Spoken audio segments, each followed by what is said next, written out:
Hello. I can pretty much guarantee this little candle is not going to last this whole stream, but we'll see. Y'all ready for book 2, chapter 2? The most skippable chapter in The Lord of the Rings? I've got plenty of lip chap. I've got water. I've got my Becky Cloonan Tom Bombadil shirt on.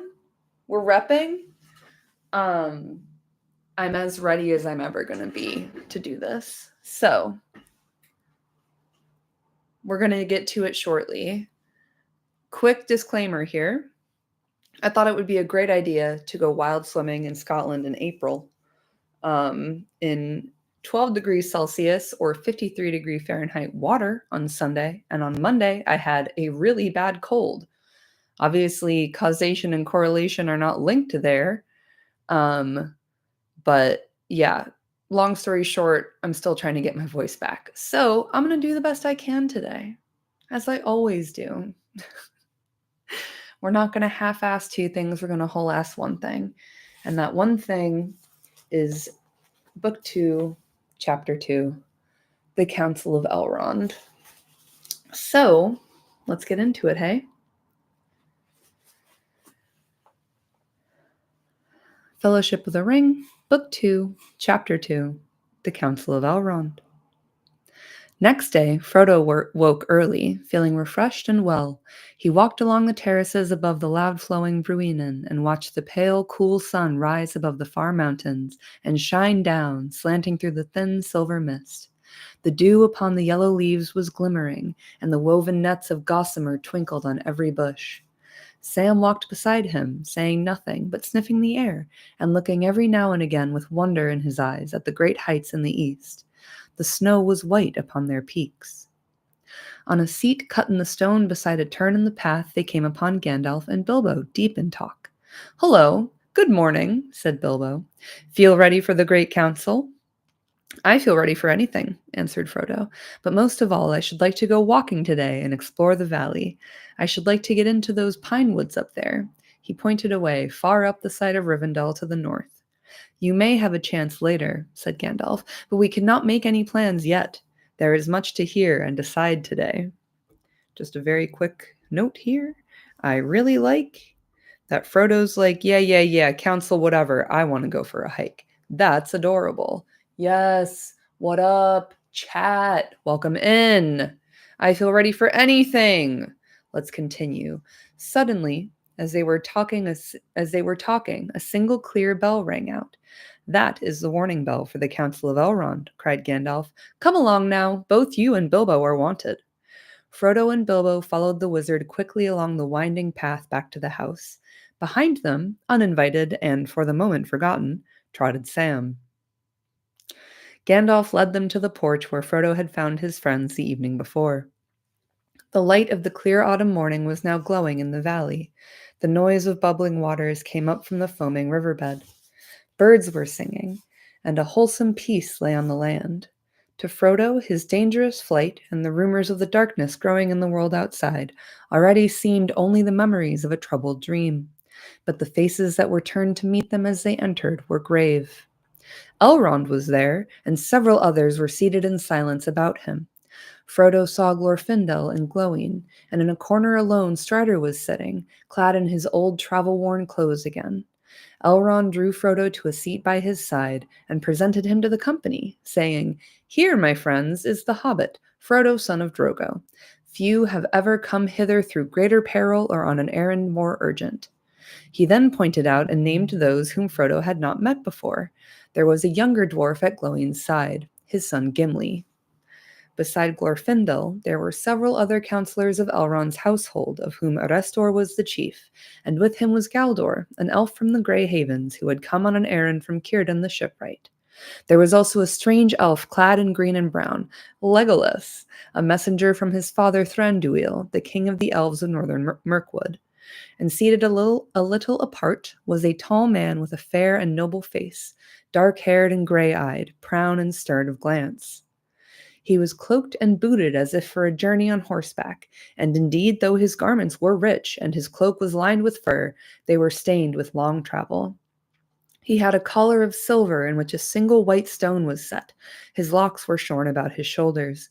On a baldric he wore a great horn tipped with silver that now was laid upon his knees. He gazed at Frodo and Bilbo with sudden wonder. "Here," said Elrond, turning to Gandalf, "is Boromir, a man from the south.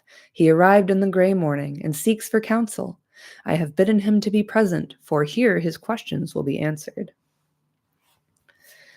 Another quick side note, I was kind of reading Unfinished Tales the other night, and in Unfinished Tales, there is a suggestion that people in Gondor, even if they haven't seen halflings before, they've at least heard of them. Like they have a word for them, and it's Parian, which is why Pippin gets a princely nickname when he's in Minas Tirith. And I like to think, my headcanon anyway, is that when Boromir looks at Frodo and Bilbo with sudden wonder, he's like, "Oh, that's what all those stories are talking about." I've never made that connection before. We love to learn. All right, onward. Not all that was spoken and debated in the council need now be told. Are you sure? Because it's a really long chapter. You might as well. Much was said of events in the world outside, especially in the south and in the wide lands east of the mountains. Of these things Frodo had already heard many rumors, but the tale of Glowing was new to him, and when the dwarf spoke he listened attentively. It appeared that amid the splendor of their works of hand the hearts of the dwarves of the Lonely Mountain were troubled. "It is now many years ago," said Glowing, "that a shadow of disquiet fell upon our people. Whence it came we did not at first perceive. Words began to be whispered in secret. It was said that we were hemmed in a narrow place, and that greater wealth and splendor would be found in a wider world. Some spoke of Moria, the mighty works of our fathers that are called in our own tongue Khazad-dûm, and they declared that now at least we had the power and numbers to return." Glowing sighed. "Moria, Moria, wonder of the northern world. Too deep we delved there, and woke the nameless fear. Long have its vast mansions laid empty since the children of Durin fled. But now we spoke of it again with longing, and yet with dread, for no dwarf has dared to pass the doors of Khazad-dûm for many lives of kings, save Thror only, and he perished. At last, however, Balin listened to the whispers and resolved to go, and though Dain did not give leave willingly, he took with him Ori and Owen, and many of our folk, and they went away south. That was nigh on 30 years ago. For a while we had news, and it seemed good. Messages reported that Moria had been entered and a great work begun there. Then there was silence, and no word has ever come from Moria since. Then, about a year ago, a messenger came to Dain, but not from Moria, from Mordor, a horseman in the night, who called Dain to his gate. The Lord Sauron the Great, so he said, wished for our friendship. Rings he would give for it, such as he gave of old. And he asked urgently concerning hobbits, of what kind they were, and where they dwelt. "For Sauron knows," said he, "that one of these was known to you on a time." At this we were greatly troubled, and we gave no answer.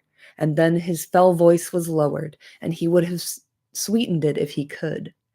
"As a small token only of your friendship, Sauron asks this," he said, "that you should find this thief," such was his word, "and get from him, willing or no, a little ring, the least of rings, that once he stole. It is but a trifle that Sauron fancies, and an earnest of your good will. Find it, and 3 rings that the dwarf sires possessed of old shall be returned to you, and the realm of Moria shall be yours forever. Find only news of the thief, whether he still lives and where, and you shall have great reward and lasting friendship from the Lord.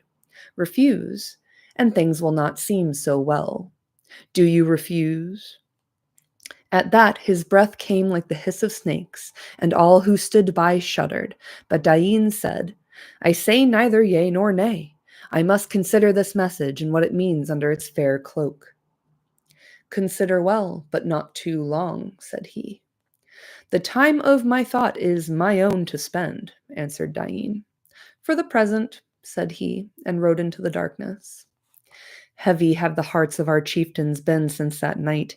We needed not the fell voice of the messenger to warn us that his words held both menace and deceit, for we knew already that the power that has re-entered Mordor has not changed, and ever it betrayed us of old.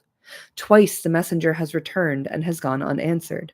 The third and last time, so he says, is soon to come, before the ending of the year.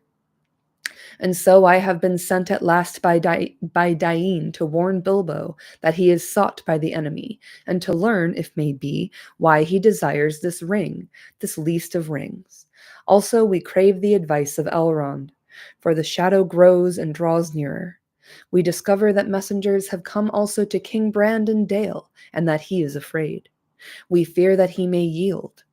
Already war is gathering on his eastern borders. If we make no answer, the enemy may move men of his rule to assail King Brand and Dain also. You have done well to come, said Elrond. You will hear today all that you need in order to understand the purposes of the enemy. There is naught that you can do other than to resist with hope or without it. But you do not stand alone. You will learn that your trouble is but part of the trouble of all the Western world. The ring. What shall we do with the ring? The least of rings, the trifle that Sauron fancies. That is the doom that we must deem. Bars. That is the purpose for which you are called hither. Called, I say, though I have not called you to me, strangers from distant lands. You have come and are here met in this very nick of time, by chance as it may seem. Yet it is not so. Believe rather that it is so ordered that we who sit here and none others must now find counsel for the peril of the world. Now, therefore, things shall be openly spoken that have been hidden from all but a few until this day. And first, so that all may understand what is the peril, the tale of the ring shall be told from the beginning, even to this present. And I will begin that tale, though others shall end it. Quick break here. Hey Ron, what's up? Welcome in. Thank you for being here. And SH, Parian, similar to Peregrine, just saying, yeah, please remind me of this at the end of this mega chapter, because I have some notes. It's just good journalism. Then all listened while Elrond in his clear voice spoke of Sauron and the rings of power and their forging in the second age of the world long ago. A part of his tale was known to some there, but the full tale to none, and many eyes were turned to Elrond in fear and wonder as he told of the elven smiths of Eregion and their friendship with Moria, and their eagerness for knowledge, by which Sauron ensnared them. For in that time he was not yet evil to behold, and they received his aid and grew mighty in craft, whereas he learned all their secrets and betrayed them, and forged secretly in the mountain of fire the one ring to be their master. But Celebrimbor was aware of him, and hid the three which he had made, and there was war, and the land was laid waste, and the gate of Moria was shut. Then through all the years that followed he traced the ring, but since that history is elsewhere recounted, even as Elrond himself set it down in his books of lore, it is not here recalled. For it is a long tale, full of deeds great and terrible, and briefly though Elrond spoke, the sun rode up in the sky, and the morning was passing ere he ceased. Of Númenor he spoke, its glory and its fall, and the return of the kings of men to Middle-earth out of the deeps of the sea, borne upon the wings of storm. Then Elendil the Tall and his mighty sons, Isildur and Anarion, became great lords, and the north realm they made in Arnor, and the south realm in Gondor above the mouths of the Anduin. But Sauron of Mordor assailed them, and they made the last alliance of elves and men, and the hosts of Gil-galad and Elendil were mustered in Arnor. Thereupon Elrond paused a while and sighed. I remember well the splendor of their banners, he said. It recalled to me the glory of the elder days and the hosts of Beleriand. So many great princes and captains were assembled. And yet not so many nor so fair as when Thangorodrim was broken, and the elves deemed that evil was ended forever, and it was not so. You remember, said Frodo, speaking his thought aloud in his astonishment. But I thought, he stammered, as Elrond turned towards him, I thought that the fall of Gil-galad was a long age ago. So it was indeed, answered Elrond gravely, but my memory reaches back even to the elder days. Eärendil was my sire, who was born in Gondolin before its fall, and my mother was Elwing, daughter of Dior, son of Luthien of Doriath. I have seen 3 ages in the west of the world, and many defeats, and many fruitless victories. I was the herald of Gil-galad and marched with his host. I was at the battle of Dagorlad before the Black Gate of Mordor, where we had the mastery. For the spear of Gil-galad and the sword of Elendil, Aeglos and Narsil, none could withstand. I beheld the last combat on the slopes of Orodruin, where Gil-galad died, and Elendil fell, and Narsil broke beneath him. But Sauron himself was overthrown, and Isildur cut the ring from his hand with the hilt shard of his father's sword, and took it for his own. At this, the stranger, Boromir, broke in. "So that is what became of the ring," he cried. "If ever such a tale was told in the south, it has long been forgotten. I have heard of the great ring of him that we do not name, but we believe that it perished from the world in the ruin of his first realm. Isildur took it. This is tidings indeed." "Alas, yes," said Elrond. "Isildur took it, as should not have been. It should have been cast then into Orodruin's fire, nigh at hand where it was made. But few marked what Isildur did. He stood alone by his father in that last mortal contest, and by Gil-galad only Círdan stood, and I. But Isildur would not listen to our counsel. 'This I will have as weregild for my father and my brother,' he said, and therefore, whether we would or no, he took it to treasure it. But soon he was betrayed by it to his death, and so it is named in the north Isildur's bane. Yet death maybe was better than what else might have befallen him. Only to the north did these tidings come, and only to a few. Small wonder it is that you have not heard them, Boromir. From the ruin of the Gladden fields, where Isildur perished, 3 men only ever came back over the mountains after long wandering. One of these was Otar, the esquire of Isildur, who bore the shards of the sword of Elendil, and he brought them to Valandil, the heir of Isildur, who being but a child had remained here in Rivendell. But Narsil was broken and its light extinguished, and it has not yet been forged again. Fruitless did I call the victory of the last alliance? Not wholly so, yet it did not achieve its end. Sauron was diminished, but not destroyed. His ring was lost, but not unmade. The Dark Tower was broken, but its foundations were not removed, for they were made with the power of the ring. And while it remains, they will endure. Many elves and many mighty men, and many of their friends, had perished in the war. Anarion was slain, and Isildur was slain, and Gil-galad and Elendil were no more. Never again shall there be any such league of elves and men, for men multiply and the firstborn decrease, and the 2 kindreds are estranged. And ever since that day the race of Númenor has decayed, and the span of their years has lessened. In the north, after the war and the slaughter of the Gladden fields, the men of Westerness were diminished, and their city of Anúminas, besides Lake Evendim, fell into ruin. And the heirs of Valandil removed and dwelt at Fornost on the high north downs, and that now too is desolate. Men call it Dead Men's Dyke, for they fear to tread there. For the folk of Arnor dwindled, and their foes devoured them, and their lordship passed, leaving only green mounds and the grassy hills. In the south the realm of Gondor long endured, and for a while its splendor grew, recalling somewhat of the might of Númenor ere it fell. High towers that people built, and strong places, and havens of many ships, and the winged crown of the kings of men was held in awe by folk of many tongues. Their chief city was Osgiliath, citadel of the stars, through the midst of which the river flowed. And Minas Ithil they built, tower of the rising moon, eastward upon a shoulder of the mountains of shadow. And westward at the feet of the white mountains Minas Anor they made, tower of the setting sun.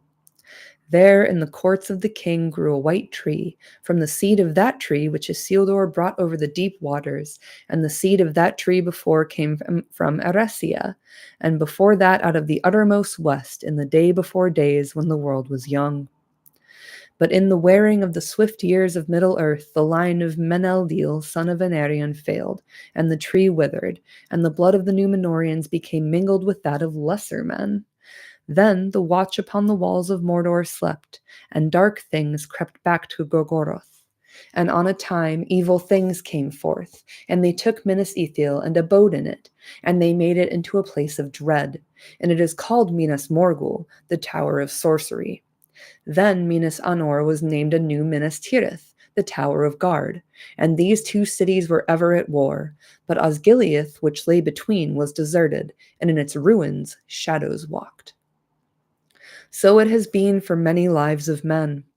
But the lords of Minas Tirith still fight on, defying our enemies, keeping the passage of the river from Argonath to the sea.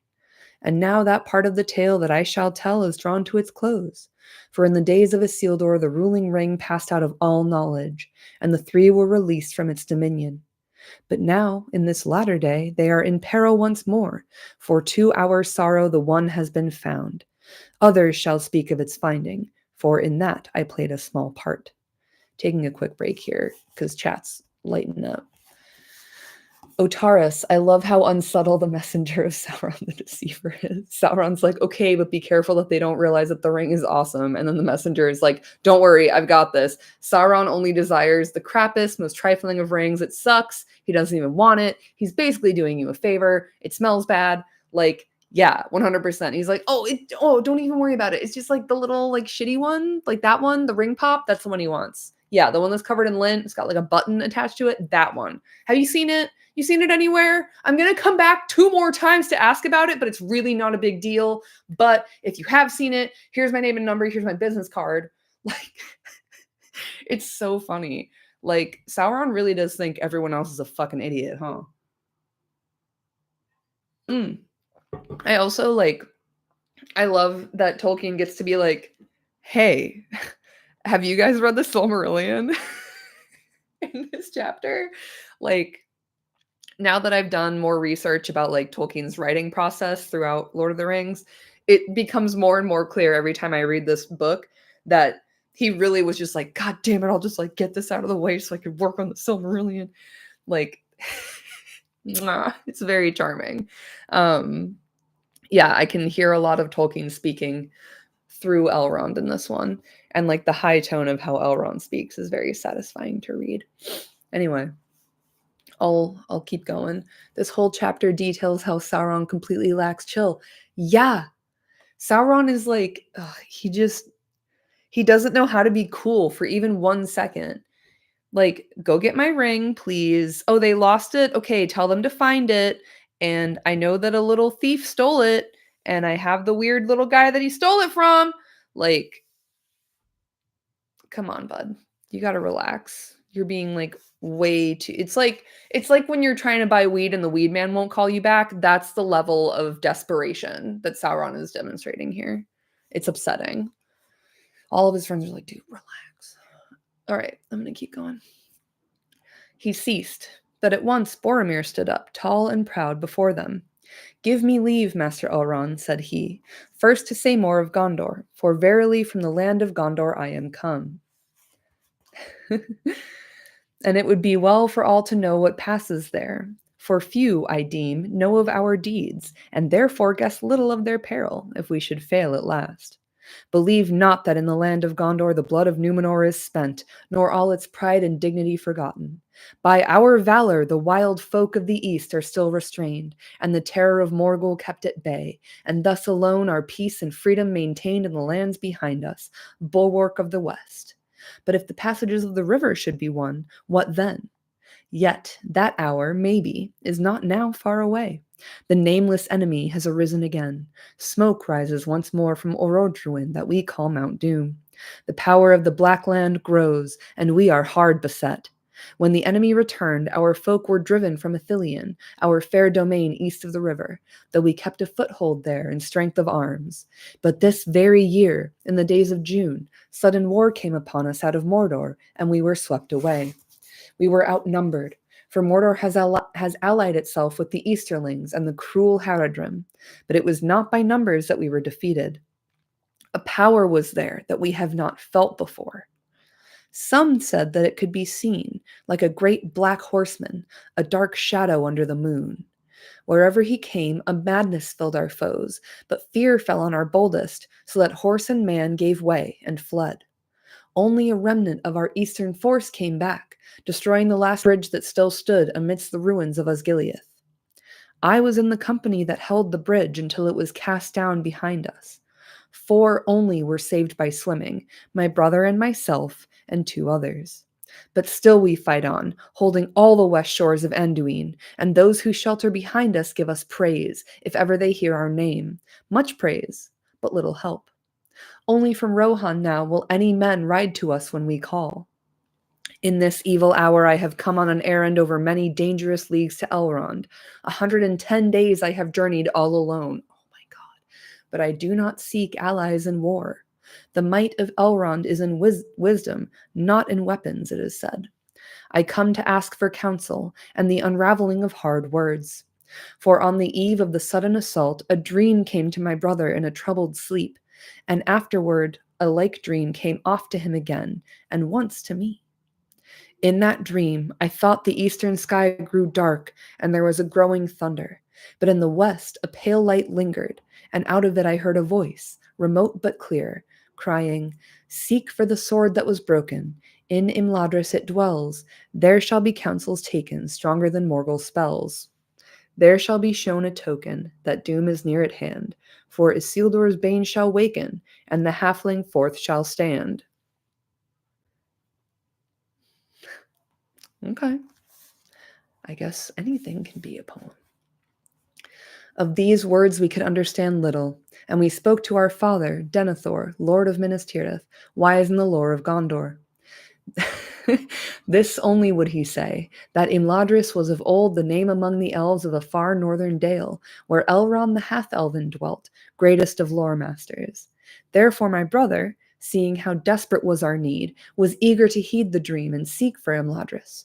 But since the way was full of doubt and danger, I took the journey upon myself. Loath was my father to give me leave, and long have I wandered by roads forgotten, seeking the house of Elrond, of which many had heard, but few knew where it lay. Just really quick, very sweet and cute that Boromir and Faramir had some brother dreams. And then Boromir's like, I'm gonna go find it. I don't know where it is, but I'm gonna go try to find it. 110 days. He's been like wandering around. Like, dude, I hope you're okay. And here in the house of Elrond more shall be made clear to you, said Aragorn, standing up. He cast his sword upon the table that stood before Elrond, and the blade was in 2 pieces. Here is the sword that was broken, he said. And who are you, and what have you to do with Minas Tirith? Asked Boromir, looking in wonder at the lean face of the ranger and his weather-stained cloak. He is Aragorn, son of Arathorn, said Elrond, and he is descended through many fathers from Isildur, Elendil's son of Minas Ithil. He is the chief of the Dunedain in the north, and few are now left of that folk.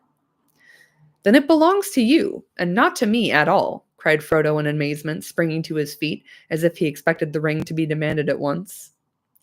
It does not belong to either of us, said Aragorn, but it has been ordained that you should hold it for a while. Bring out the ring, Frodo, said Gandalf solemnly. The time has come. Hold it up, and then Boromir will understand the remainder of his riddle. There was a hush, and all turned their eyes on Frodo. He was shaken by a sudden shame and fear, and he felt a great reluctance to reveal the ring and a loathing of its touch. He wished he was far away. The ring gleamed and flickered as he held it up before them in his trembling hand. Behold Isildur's bane, said Elrond. Boromir's eyes glinted as he gazed at the golden thing. The halfling, he muttered, is then the doom of Minas Tirith come at last? But why then should we seek a broken sword?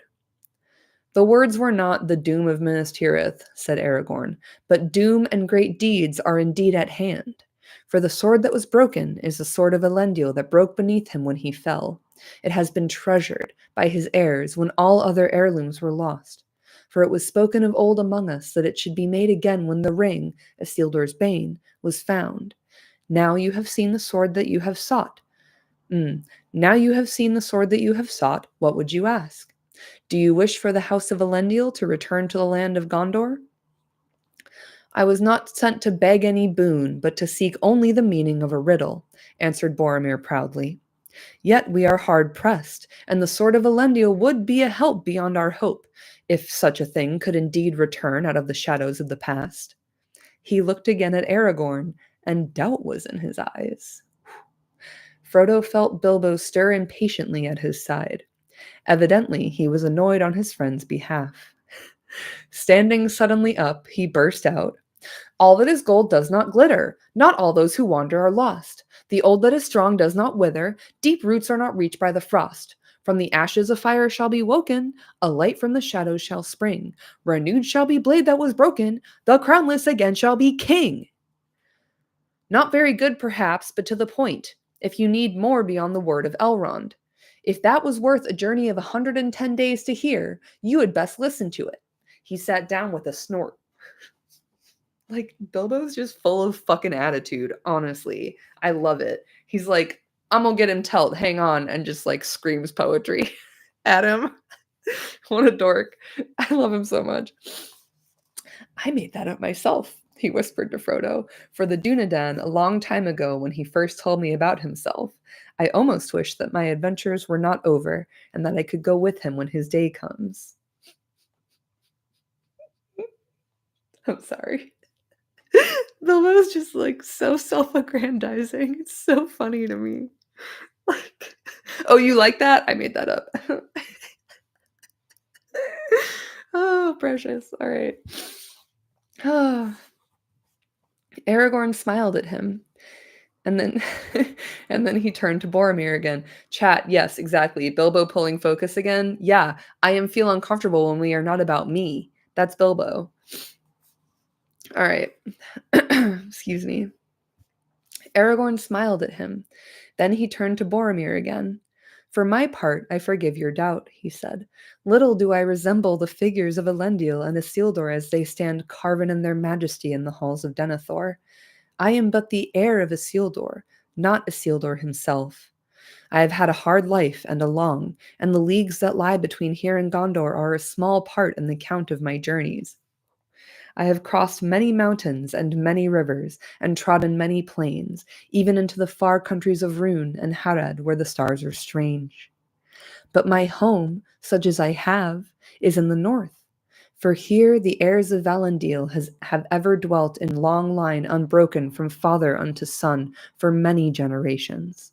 Our days have darkened, and we have dwindled, but ever the sword has passed to a new keeper.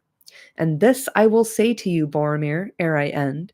Lonely men are we, rangers of the wild, hunters, but hunters ever of the servants of the enemy, for they are found in many places, not in Mordor only. If Gondor, Boromir, has been a stalwart tower, we have played another part. Many evil things there are that your strong walls and bright swords do not stay.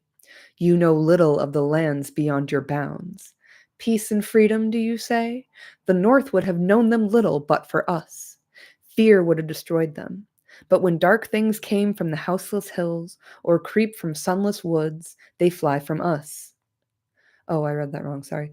But when dark things come from the houseless hills or creep from sunless woods, they fly from us. What roads would any dare to tread? What safety would there be in quiet lands or in the homes of simple men at night if the Dunedain were asleep or were all gone into the grave? And yet, less thanks have we than you. Travelers scowl at us, and countrymen give us scornful names. Strider I am to one fat man who lives within a day's march of foes that would freeze his heart or lay his little town in ruin if he were not guarded ceaselessly. Yet we would not have it otherwise. If simple folk are free from care and fear, simple they will be, and we must be secret to keep them so. That has been the task of my kindred, while the years have lengthened and the grass has grown. But now the world is changing once again. A new hour comes. Isildur's bane is found. Battle is at hand. The sword shall be reforged. I will come to Minas Tirith. Isildur's bane is found, you say, said Boromir.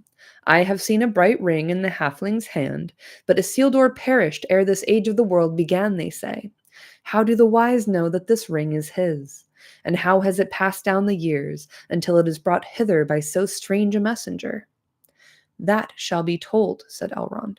But not yet, I beg, master, said Bilbo. Already the sun is climbing to noon, and I feel the need of something to strengthen me.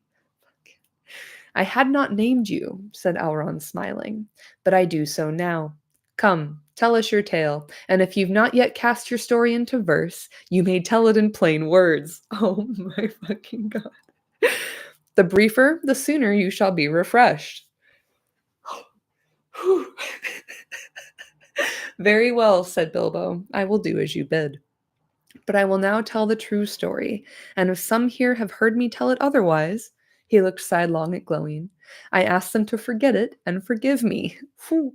I only wish to claim the treasure as my very own in those days, and to be rid of the name of a thief that was put on me. But perhaps I understand things a little better now. Anyway, this is what happened. All right, I'm going to take a quick break and drink some water.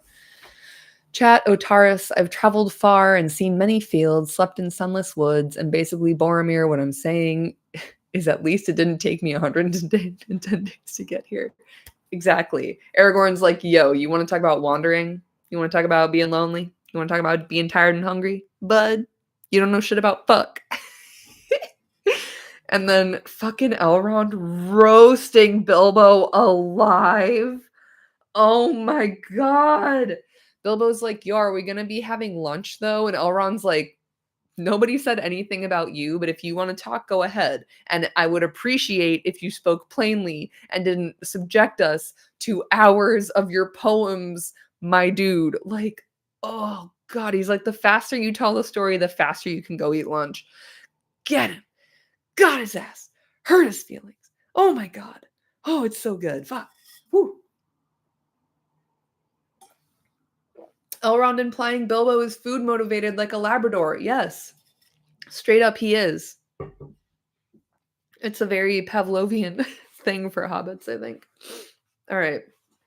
Anyway, this is what happened. To some there, Bilbo's tale was wholly new, and they listened with amazement while the old hobbit, actually not at all displeased, recounted his adventure with Gollum at full length. He did not omit a single riddle. Of course not. He would have given also an account of his party and disappearance from the Shire if he had been allowed. But Elrond raised his hand. Just really quick, anybody else here, if there's ever like, oh, tell me a riddle, tell me a joke, do you just immediately go for the riddles and the dark riddles? Because mine is fully like 30 white horses on a red hill. First they champ, then they stamp, then they stand still. Mwah. I love it. And I love the idea of Bilbo being like, yeah, so you get the gist, but let me really get into detail on these riddles, though. It's so fucking funny. He's like, again, archetypal hobbit, the hobbit representing, whew, unforgettable. He would have given also an account of his party and disappearance from the Shire if he'd been allowed, but Elrond raised his hand. Well told, my friend, he said, but that is enough at this time. For the moment, it suffices to know that the ring passed to Frodo, your heir. Let him now speak. Then, less willingly than Bilbo, Frodo told of all his dealings with the ring from the day that it passed into his keeping. Every step of his journey from Hobbiton to the ford of Bruinen was questioned and considered, and everything that he could recall concerning the Black Riders was examined. At last he sat down again. Not bad, Bilbo said to him. You would have made a good story of it if they hadn't kept on interrupting. I tried to make a few notes, but we shall have to go over it all again together sometime if I'm to write it up. There are whole chapters of stuff before you ever got here. Yes, it made quite a long tale, answered Frodo, but the story still does not seem complete to me. I still want to know a good deal, especially about Gandalf. Fucking Bilbo, dude. Taking notes on, like, what Frodo's saying while he talks. Like, I understand he's working on the Red Book and trying to, like, archive all the information together, but it's giving when I would have an orchestra recital and play my heart out, and we'd go back to the car, and I'd be like, "Mom, what'd you think?" She'd be like, "Yeah, that was great, fine." And my dad, who has, like, a background in classical music, would be like, "I've got some notes." And I always really appreciated it, but I was also like, "Just tell me I'm good." Like, I see Frodo in this moment, big time. Alright. Excuse me. I am gonna lose my voice, and I'm really sorry, but there's quite a few pages to go, and I'm still getting over a cold. Oh, Taurus, Bilbo, it's been 84 years. Elrond, just tell us what you can. Bilbo, do you want to hear my story or not, Mr. Halfoven? It's been 84 years and I can still smell the dank cave. Yes, exactly. And then we watch a 3-hour movie about a boat. Okay. Galdor of the Havens, who sat nearby, overheard him. "You speak for me also," he cried, and turning to Elrond, he said, "The wise may have good reason to believe that the halfling's trove is indeed the great ring of long debate, unlikely though that may seem to those who know less. But may we not hear the proofs? And I would ask this also. What of Saruman? He is learned in the lore of the rings, yet he is not among us. What is his counsel, if he knows the things that we have heard?" "The questions that you ask, Galdor, are bound together," said Elrond. "I had not overlooked them, and they shall be answered. But these things it is the part of Gandalf to make clear, and I call upon him last, for it is the place of honor, and in all this matter he has been the chief." "Some, Galdor," said Gandalf, "would think the tidings of Glowing and the pursuit of Frodo proof enough that the halfling's trove is a thing of great worth to the enemy, the ring pop. Yet it is a ring. What then? The 9 the Nazgul keep. The 7 are taken or destroyed. At this Glowing stirred, but did not speak. The 3 we know of. What then is this one that he desires so much? It's called fucking process of elimination, Galdor. You would have really sucked at the SAT. There is indeed a wide waste of time between the river and the mountain, between the loss and the finding. But the gap in the knowledge of the wise has been filled at last, yet too slowly. For the enemy has been close behind, closer even than I feared. And well is it that it is not until this year, this very summer as it seems, did he learn the full truth. Some here will remember that many years ago I myself dared to pass the doors of the necromancer in Dol Guldur, and secretly explored his ways, and found thus that our fears were true. He was none other than Sauron, our enemy of old, at length taking shape and power again. Some, too, will remember also that Saruman dissuaded us from open deeds against him, and for long we watched him only. Yet at last, as his shadow grew, Saruman yielded, and the council put forth its strength and drove the evil out of Mirkwood. And that was in the very year of the finding of this ring. A strange chance, if chance it was. But we were too late, as Elrond foresaw. Sauron also had watched us, and had long prepared against our stroke, governing Mordor from afar through Minas Morgul, where his 9 servants dwelt until all was ready. Then he gave way before us, but only feigned to flee, and soon after came to the Dark Tower and openly declared himself. Then for the last time the council met, for now we learned that he was seeking ever more eagerly for the One. We feared then that he had some news of it that we knew nothing of, but Saruman said nay, and repeated what he had said to us before, that the One would never again be found in Middle-earth. "At the worst," said he, "our enemy knows that we have it not, and that it is still lost. But what was lost may yet be found, he thinks. Fear not, his hope will cheat him. Have I not earnestly studied this matter? Into Anduin the Great it fell, and long ago, while Sauron slept, it was rolled down the river to the sea. There let it lie until the end." Saruman's bullshitting, like big time bullshitting, like look over there type of bullshitting. "Oh, it's in the river and now it's in the sea. Don't worry about it." Sure. Sure, Jan. Gandalf fell silent, gazing eastward from the porch to the far peaks of the misty mountains, at whose great roots the peril of the world had so long lain hidden. He sighed. "There I was at fault," he said. "I was lulled by the words of Saruman the Wise, but I should have sought for the truth sooner, and our peril would now be less. We were all at fault, said Elrond, and but for your vigilance the darkness, maybe, would already be upon us. But say on.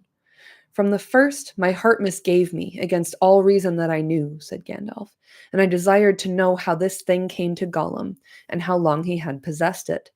So I set a watch for him, guessing that he would, ere long, come forth from his darkness to seek for his treasure. He came, but he escaped and was not found.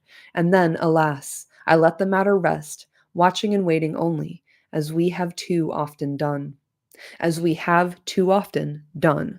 I love reading. Time passed with many cares until my doubts were awakened again to sudden fear. Whence came the hobbit's ring? What, if my fear was true, should be done with it? Those things I must decide.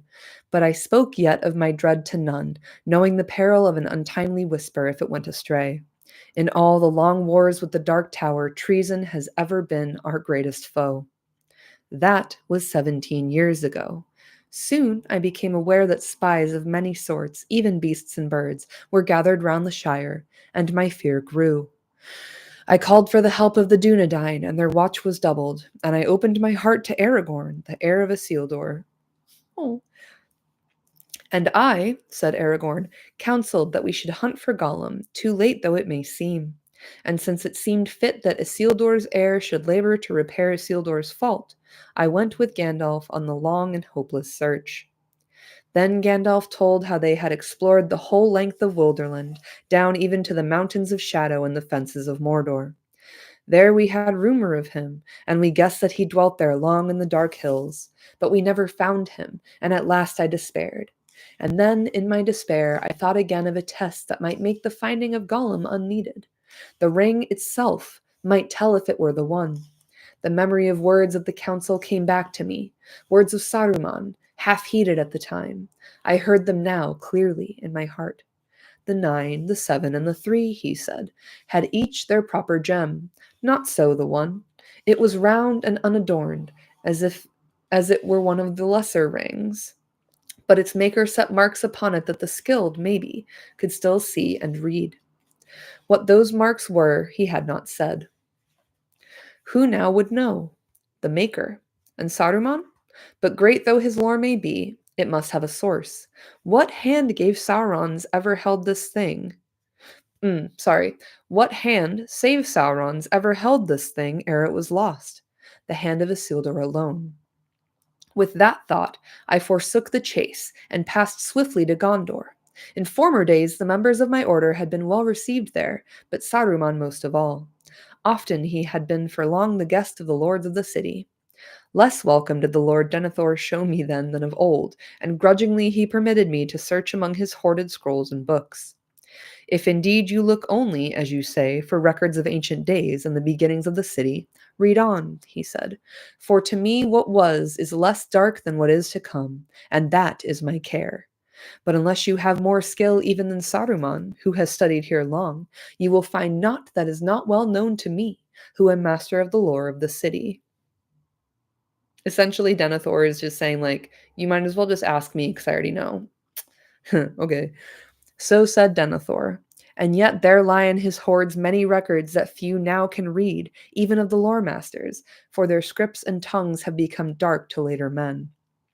And Boromir, there lies in Minas Tirith still, unread, I guess, by any save Saruman and myself since the kings failed, a scroll that Isildur made himself. For Isildur did not march away straight from the war in Mordor, as some have told the tale. Some in the north, maybe, Boromir broke in. All know in Gondor that he went first to Minas Anor and dwelt a while with his nephew Menelil, instructing him before he committed to him the rule of the South Kingdom. In that time he planted there the last sapling of the White Tree in memory of his brother. But in that time also he made this scroll, said Gandalf, and that is not remembered in Gondor, it would seem. For this scroll concerns the ring, and thus wrote Isildur therein. The great ring shall go now to be an heirloom of the North Kingdom, but records of it shall be left in Gondor, where also dwelt the heirs of Elendil, lest a time come when the memory of these great matters shall grow dim. Pretty handy, huh?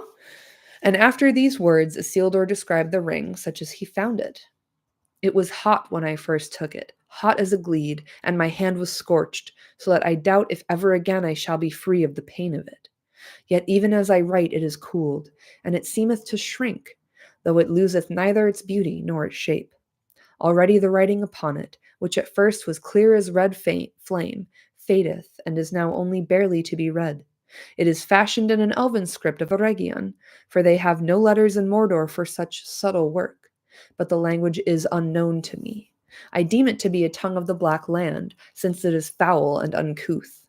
What evil it saith, I do not know, but I trace here a copy of it, lest it fade beyond recall. The ring misseth, maybe, the heat of Sauron's hand, which was black and yet burned like fire, and so Gil-galad was destroyed, and maybe were the gold made hot again, the writing would be refreshed. But for my part I will risk no hurt to this thing, of all the works of Sauron the only fair. It is precious to me, though I buy it with great pain. When I read these words, my quest was ended, for the traced writing was indeed as Isildur guessed, in the tongue of Mordor and the servants of the tower, and what was said therein was already known. For in the day that Sauron first put on the one, Celebrimbor, maker of the three, was aware of him, and from afar he heard him speak these words, and so his evil purposes were revealed. At once I took my leave of Denethor, but even as I went northwards, messages came to me out of Lorien that Aragorn had passed that way, and that he had found the creature called Gollum. Therefore I went first to meet him and hear his tale. Into what deadly perils he had gone alone, I dared not guess. There is little need to tell of them, said Aragorn. If a man must needs walk in sight of the Black Gate, or tread the deadly flowers of Morgul Vale, then perils he will have. I, too, despaired at last, and I began my homeward journey. And then, by fortune, I came suddenly on what I sought, the marks of soft feet beside a muddy pool. But now the trail was fresh and swift, and it led not to Mordor, but away.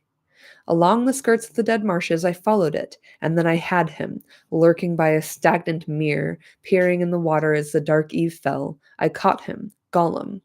He was covered with green slime. He will never love me, I fear, for he bit me, and I was not gentle. Nothing more did I ever get from his mouth than the marks of his teeth. I deemed it the worst part of all my journey, the road back, watching him day and night, making him walk before me with a halter on his neck, gagged until he was tamed by lack of drink and food, driving him ever towards Mirkwood. I brought him there at last, and gave him to the elves, for we had agreed that this should be done, and I was glad to be rid of his company, for he stank. For my part, I hope never to look upon him again, but Gandalf came and endured long speech with him. Yes, long and weary, said Gandalf, but not without profit. For one thing, the tale he told of his loss agreed with that which Bilbo has now told openly for the first time, but that mattered little, since I had already guessed it. But I learned then first that Gollum's ring came out of the great river nigh to the Gladden fields, and I learned also that he had possessed it long. Many lives of his small kind. The power of the ring had lengthened his years far beyond their span, but that power only the great wings wield. The great wings wield. And if that is not proof enough, Galdor, there is the other test that I spoke of. Upon this very ring, which you have here seen held aloft, round and unadorned, the letters that Isildur reported may still be read, if one has the strength of will to set the golden thing in the fire a while. That I have done, and this I have read. Apologies to all. Ajnaj Durbatuluk, Ajnaj Gimbatul, Ajnaz Thrakataluk, Ajburzum Ishi Krimpatul. I think I've cursed my house now. The change in the wizard's voice was astonishing. Suddenly it became menacing, powerful, harsh as stone. A shadow seemed to pass over the high sun, and the porch for a moment grew dark. All trembled, and the elves stopped their ears. Never before has any voice dared to utter words of that tongue in Imladris, Gandalf the Grey, said Elrond, as the shadow passed and the company breathed once more. And let us hope that none will ever speak it here again, answered Gandalf. Nonetheless, I do not ask your pardon, Master Elrond. For if that tongue is not soon to be heard in every corner of the West, then let all put doubt aside that this thing is indeed what the wise have declared, the treasure of the enemy, fraught with all his malice, and in it lies a great part of his strength of old. Out of the black years come the words of the smiths of Eregion heard, and knew that they had been betrayed. One ring to rule them all, one ring to find them, one ring to bring them all, and in the darkness bind them. Bars. Know also, my friends, that I learned more yet from Gollum. He was loath to speak, and his tale was unclear, but it is beyond all doubt that he went to Mordor, and there all that he knew was forced from him. Thus the enemy knows now that the one is found, that it was long in the Shire, and since his servants have pursued it almost to our door, he soon will know, already he may know, even as I speak, that we have it here.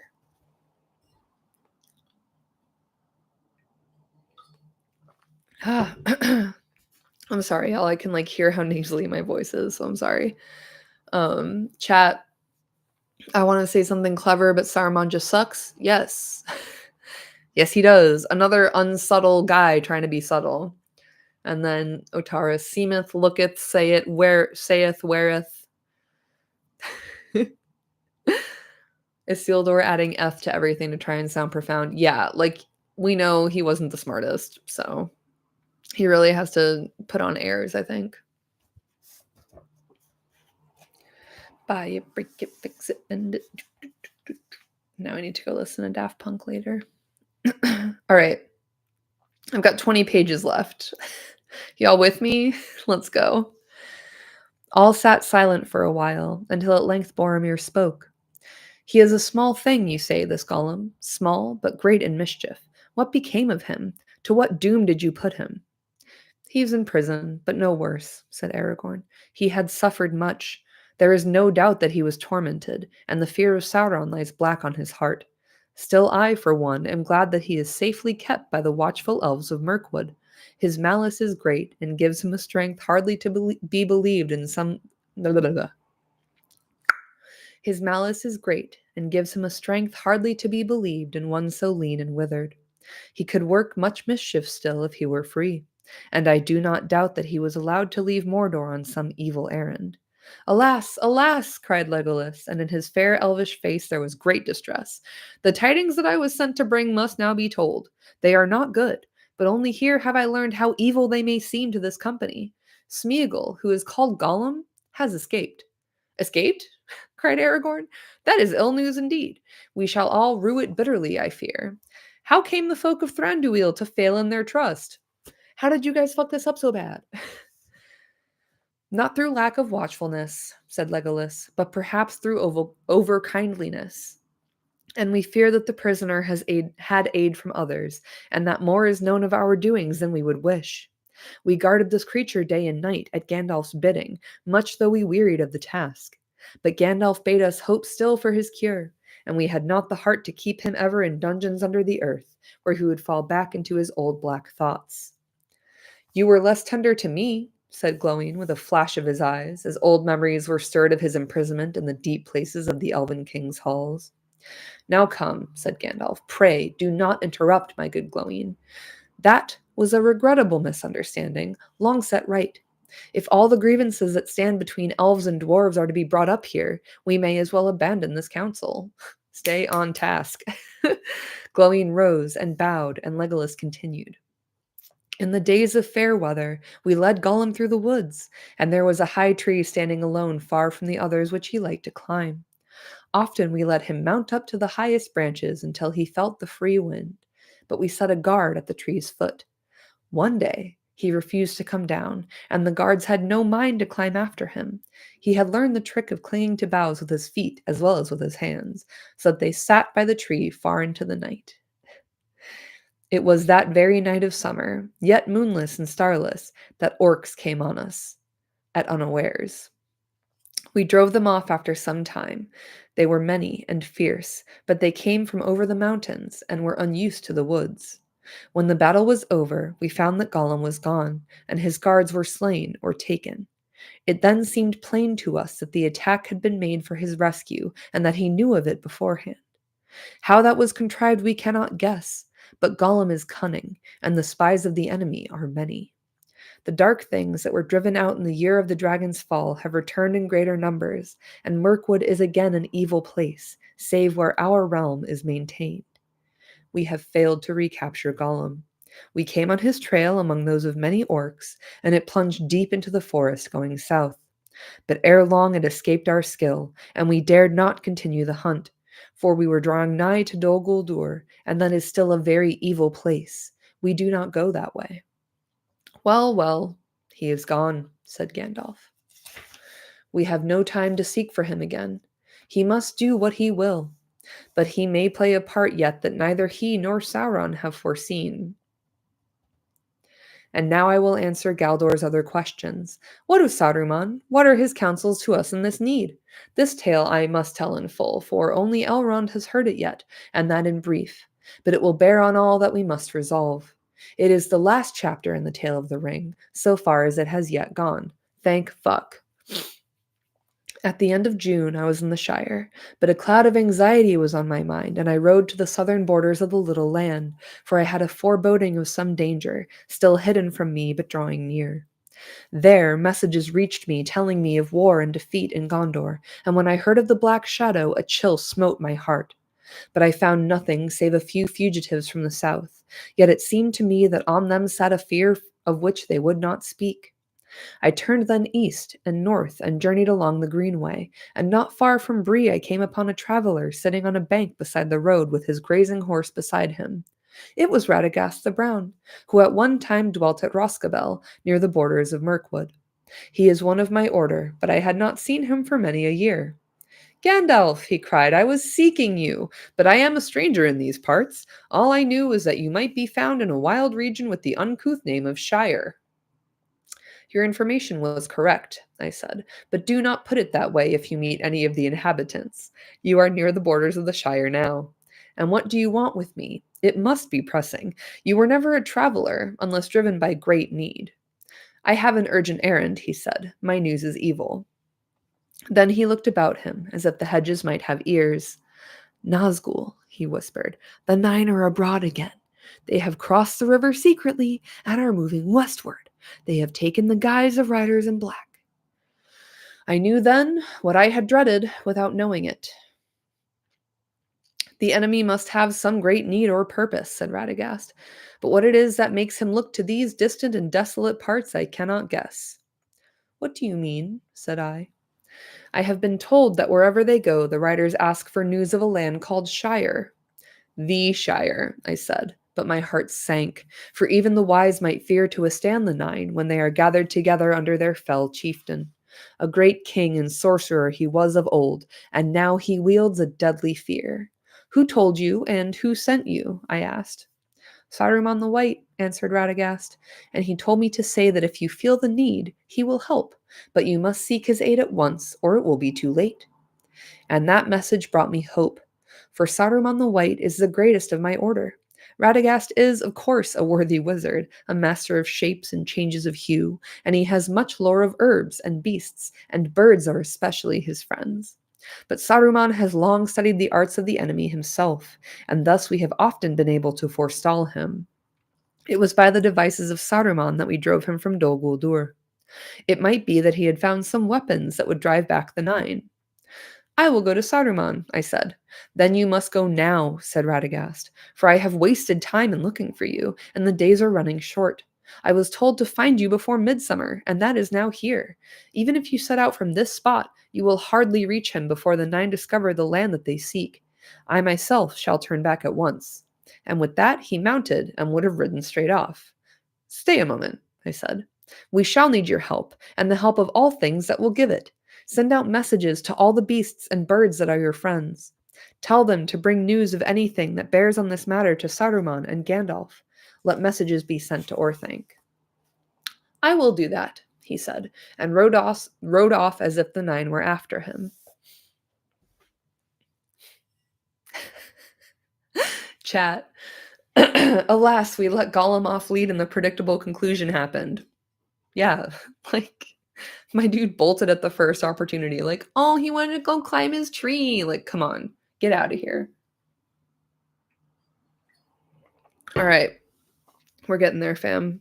This is a really delightful chapter. It's too long. It's too long, John. All right. I could not follow him then and there. I had ridden very far already that day, and I was as weary as my horse, and I needed to consider matters. I stayed the night in Bree, and decided that I had no time to return to the Shire. Never did I make a greater mistake. However, I wrote a message to Frodo, and trusted to my friend the innkeeper to send it to him. Fucking huge mistake. I rode away at dawn, and I came at long last to the dwelling of Saruman. That is far south in Isengard, at the end of the Misty Mountains, not far from the Gap of Rohan. And Boromir will tell you that it is a great open vale that lies between the Misty Mountains and the northmost foothills of Nimrace, the White Mountains of his home. I don't know how to say Nimrace, I don't know. Sorry. But Isengard is a circle of sheer rocks that enclose a valley as with a wall, and in the midst of that valley is a tower of stone called Orthanc. It was not made by Saruman, but by the men of Númenor long ago, and it is very tall and has many secrets. Yet it looks not to be a work of craft. It cannot be reached save by passing the circle of Isengard, and in that circle there is only one gate. Late one evening I came to the gate, like a great arch in the wall of rock, and it was strongly guarded. But the keepers of the gate were on the watch for me, and told me that Saruman awaited me. I rode under the arch, and the gate closed silently behind me, and suddenly I was afraid, though I knew no reason for it. But I rode to the foot of Orthanc and came to the stair of Saruman, and there he met me and led me up to his high chamber. He wore a ring on his finger. "So you have come, Gandalf," he said to me gravely, but in his eyes there seemed to be a white light, as if a cold laughter was in his heart. "Yes, I have come," I said. "I have come for your aid, Saruman the White." And that title seemed to anger him. "Have you indeed, Gandalf the Grey?" he scoffed. "For aid? It has seldom been heard that Gandalf the Grey sought for aid, one so cunning and so wise, wandering about the lands and concerning himself in every business, whether it belongs to him or not." Cunty. I looked at him and wondered. "But if I am not deceived," said I, "things are now moving which will require the union of all our strength." "That may be so," he said, "but the thought is late in coming to you. How long, I wonder, have you concealed from me, the head of the council, a matter of greatest import? What brings you now from your lurking place in the Shire?" "The 9 have come forth again," I answered. "They have crossed the river. So Radagast said to me." "Radagast the Brown," laughed Saruman, and he no longer concealed his scorn. "Radagast the bird tamer, Radagast the simple, Radagast the fool. Yet he had just the wit to play the part that I set him. For you have come, and that was all the purpose of my message. And here you will stay, Gandalf the Grey, and rest from journeys. For I am Saruman the Wise, Saruman Ringmaker, Saruman of many colors." I looked then, and saw that his robes, which had seemed white, were not so, but were woven of all colors, and if he moved they shimmered and changed hue, so that the eye was bewildered. "I liked white better," I said. "White," he sneered. "It serves as a beginning. White cloth may be dyed, the white page can be overwritten, and the white light can be broken." "In which case it is no longer white," said I, "and he that breaks a thing to find out what it is has left the path of wisdom." Bars! "You need not speak to me as to one of the fools that you take for friends," said he. "I have not brought you hither to be instructed by you, but to give you a choice." He drew himself up then, and began to declaim as if he were making a speech long rehearsed. "The elder days are gone. The middle days are passing. The younger days are beginning. The time of the elves is over, but our time is at hand, the world of men which we must rule. But we must have power, power to order all things as we will, for that good which only the wise can see. And listen, Gandalf, my old friend and helper," he said, coming near and speaking now in a softer voice. I said we, for we it may be, if you will join with me. A new power is rising. Against it the old allies and policies will not avail us at all. There is no hope left in elves or dying Númenor. This, then, is one choice before you, before us. We may join with that power. It would be wise, Gandalf. There is hope that way. Its victory is at hand, and there will be rich reward for those that aided it. As the power grows, its proved friends will also grow, and the wise, such as you and I, may with patience come at last to direct its courses, to control it. We can bide our time, we can keep our thoughts in our hearts, deploring maybe evils done by the way, but approving the high and ultimate purpose, knowledge, rule, order, all the things that we have so far striven in vain to accomplish, hindered rather than helped by our weak or idle friends. There need not be, there would not be, any real change in our designs, only in our means. Saruman, I said, I have heard speeches of this kind before, but only in the mouths of emissaries sent from Mordor to deceive the ignorant. I cannot think that you brought me so far only to weary my ears. Get his ass. He looked at me sidelong and paused a while, considering. Well, I see that this wise course does not commend itself to you, he said. Not yet? Not if some better way can be contrived? He came and laid his long hand on my arm. And why not, Gandalf? Why not? The ruling ring? If we could command that, then the power would pass to us. That is, in truth, why I brought you here, for I have many eyes in my service, and I believe that you know where this precious thing now lies. Is it not so?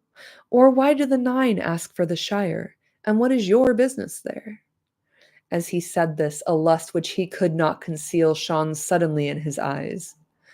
Saruman, I said, standing away from him, only one hand at a time can wield the one, and you know that well, so do not trouble to say we. But I would not give it, nay, I would not give even news of it to you, now that I learn your mind. You were head of the council, but you have unmasked yourself at last. Well, the choices are, it seems, to submit to Sauron or to yourself. I will take neither. Have you others to offer? He was cold now and perilous. Yes, he said, I did not expect you to show wisdom, even in your own behalf. But I gave you the chance of aiding me willingly, and so saving yourself much trouble and pain. The third choice is to stay here until the end. Until what end? Until you reveal to me where the one may be found. I may find means to persuade you, or until it is found in your despite, and the ruler has time to turn it to lighter matters, to devise, say, a fitting reward for the hindrance and insolence of Gandalf the Grey. That may not prove to be one of the lighter matters, said I. He laughed at me, for my words were empty, and he knew it. They took me, and they set me alone on the pinnacle of Orthanc, in the place where Saruman was accustomed to watch the stars. There is no descent save by a narrow stair of many thousand steps, and the valley below seems far away. I looked on it and saw that, whereas it had once been green and fair, it was now filled with pits and forges. Wolves and orcs were housed in Isengard, for Saruman was mustering a great force on his own account, in rivalry of Sauron, and not in his service yet. Over all his works a dark smoke hung and wrapped itself about the sides of Orthanc. I stood alone on an island in the clouds, and I had no chance of escape, and my days were bitter. I was pierced with cold, and I had but little room in which to pace to and fro, brooding on the coming of the riders to the north. That the Nine had indeed arisen I felt assured, apart from the words of Saruman, which might be lies.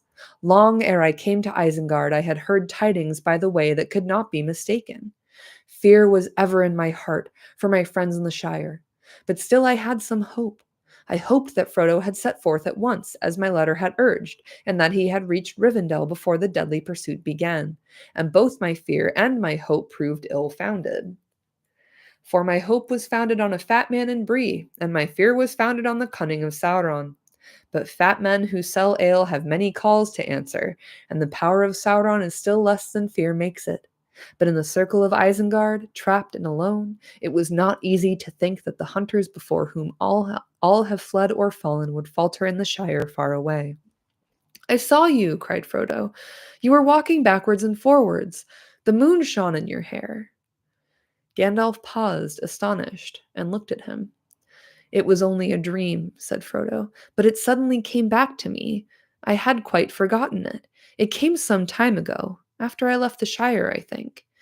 "Then it was late in coming," said Gandalf, "as you will see.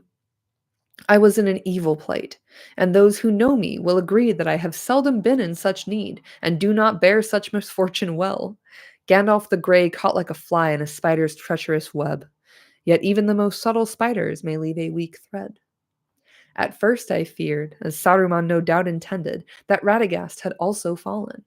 Yet I had caught no hint of anything wrong in his voice or in his eye at our meeting.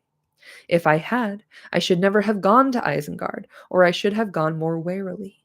So Saruman guessed, and he had concealed his mind and deceived his messenger. It would have been useless in any case to try and win over the honest Radagast to treachery. He sought me in good faith, and so persuaded me. That was the undoing of Saruman's plot, for Radagast knew no reason why he should not do as I asked, and he rode away towards Mirkwood, where he had many friends of old. And the eagles of the mountains went far and wide, and they saw many things, the gathering of wolves and the mustering of orcs, and the 9 riders going hither and thither in the lands, and they heard news of the escape of Gollum, and they sent a messenger to bring these tidings to me. So it was that when summer waned, there came a night of moon, and Gwahir the Windlord, swiftest of the great eagles, came unlooked for to Orthanc, and he found me standing on the pinnacle. Gwahir's my favorite, by the way. Just note that. Then I spoke to him, and he bore me away before Saruman was aware. I was far from Isengard, ere the wolves and orcs issued from the gate to pursue me. How far can you bear me? I said to Gwahir. Many leagues, said he, but not to the ends of the earth. I was sent to bear tidings, not burdens. Then I must have a steed on land, I said, and a steed surpassingly swift, for I have never had such need of haste before. Then I will bear you to Edoras, where the Lord of Rohan sits in his halls, he said, for that is not very far off. And I was glad, for in the Rittermark of Rohan the Rohirrim, the horse lords dwell, and there are no horses like those that are bred in the great vale between the misty mountains and the white. Are the men of Rohan still to be trusted, do you think? I said to Gwahir, for the treason of Saruman had shaken my faith. They pay a tribute of horses, he answered, and send many yearly to Mordor, or so it is said, but they are not yet under the yoke. But if Saruman has become evil, as you say, then their doom cannot be long delayed. He set me down in the land of Rohan ere dawn, and now I have lengthened my tale over long. The rest must be more brief. In Rohan I found evil already at work, the lies of Saruman, and the king of the land would not listen to my warnings. He bade me take a horse and be gone, and I chose one much to my liking, but little to his. I took the best horse in his land, and I have never seen the like of him. Then he must be a noble beast indeed, said Aragorn, and it grieves me more than many tidings that might seem worse to learn that Sauron levies such tribute. It was not so when last I was in that land. Nor is it now, I will swear, said Boromir. It is a lie that comes from the enemy. I know the men of Rohan, true and valiant, our allies, dwelling still in the land that we gave them long ago. The shadow of Mordor lies on distant lands, answered Aragorn. Saruman has fallen under it. Rohan is beset. Who knows what you will find there if you ever return? Not this, at least, said Boromir, that they will buy their lives with horses. They love their horses next to their kin, and not without reason, for the horses of the Rittermark come from the fields of the north, far from the shadow, and their race, as that of their masters, is descended from the free days of old. True indeed, said Gandalf, and there is one among them that might have been foaled in the morning of the world. The horses of the 9 cannot vie with him, tireless, swift as the flowing wind. Shadowfax, they called him.